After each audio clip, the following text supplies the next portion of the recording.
అనుకుంటారు. ఆయనకేం కోపం రాదు సార్కి. లేదే నేను ఒక విషయం అన్నా, బేసికల్గా ఓకే నేను ఎప్పుడు కూడా వ్యక్తి కాన్సన్ట్రేటెడ్గా వ్యక్తిని ప్రొజెక్షన్ చేస్తూ చేసే రాజకీయాలను ఇష్టపడలే. ఎప్పుడు ఐడియాలజికల్ బేస్డ్ రాజకీయాలనే ఇష్టపడ్డాను. తర్వాత రెండు కొంచెం గట్టిగా ఫోకస్ చేసి రేవంత్ రెడ్డి మీద ఎగ్జాక్ట్లీ చెప్పినాం, ఉన్న మాట చెప్పినాం. ఇప్పుడు రేవంత్ రెడ్డి మీద కోపం కాదండి, దీన్ని ఇంకో రకంగా ఆలోచిస్తున్నారు.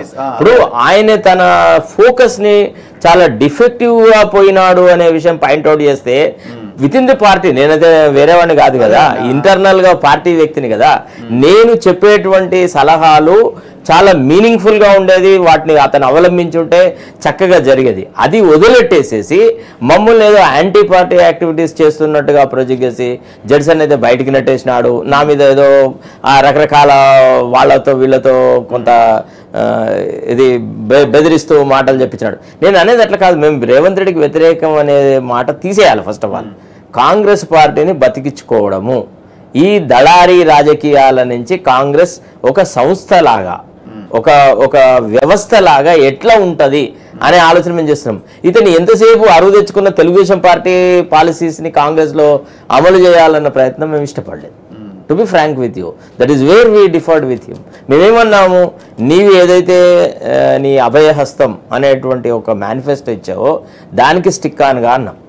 దాని మీద క్లారిటీగా చెప్పన్నాం, నిజాయితీతో ప్రజలను నువ్వు కాన్ఫిడెన్స్లోకి తీసుకొని విషయాలను చెప్పుమన్నాం. అంతే తప్ప నువ్వు మొత్తం అసెంబ్లీ వేదికని బీఆర్ఎస్ని, కేసీఆర్ని, హరీష్ని, తర్వాత వీళ్ళని తిట్టడానికి వాడుకున్న తీరు మాకు ఇష్టం లేకుండేది. చచ్చిపోయిన పామిగా దాన్ని ఇంకా బొల్పాల్సిన అవసరం లేదు. అది వదిలేట్టి నువ్వేం చేయాలో అది చెప్పాలి కదా. నువ్వు నిజాయితీగా నువ్వు వైట్ పేపర్లు రిలీజ్ చేసినావు రాష్ట్ర ఆర్థిక వ్యవస్థ మీద. నీకు రాష్ట్ర ఆర్థిక వ్యవస్థ మీద ఒక అవగాహన ఏర్పడిన తర్వాత మేము రైతు భరోసా స్కీమ్ ఇవ్వగలమా లేదా, ఇస్తే ఎప్పటి వరకు ఇస్తాం, రైతు బంధు ఎప్పటి వరకు అమలు చేస్తాం, రైతు భరోసా లాగా దాన్ని ఎప్పుడు అప్గ్రేడ్ చేస్తాం అనేది నిజాయితీగా శాసనసభ వేదిక మీద చెప్పమన్నాం. ఓకే అదే కదా మేము అడిగింది. మీరు అన్న దాంట్లో ఇప్పుడు సపోజ్ అంటున్నా, అందుకనే ఇండియా కూటమే రేపు దేశంలో దగ్గర దాకా పోయింది అనుకోండి, మీరు అన్న క్వశ్చన్ రివర్స్ లో వేసుకుంటే అది అప్పుడు ఇప్పుడు ఇండియా కూటమిలో ఉన్న టీడీపీ చంద్రబాబు నాయుడు ఎటు టిల్ట్ అయ్యే అవకాశం ఉంటుంది. వస్తున్న పవర్ లో ఉన్న కాంగ్రెస్